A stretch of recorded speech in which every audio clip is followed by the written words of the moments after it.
don't get me wrong, ne? So PSG is going to qualify for the finals for the second time, a UEFA Champions League, ne? And if you come to realize something, lapho, ne?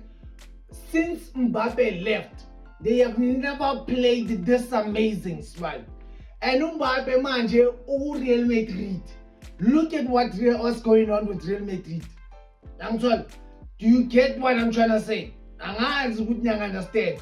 PSG is for the second time they reached the Champions League. They have been signing players, abadurayo, aboname, abonesi, trying actually to win this Champions League. But I win. As soon as Mbappe leaves, they win it. And they have qualified for the second time, manje. What's two manje by uma final?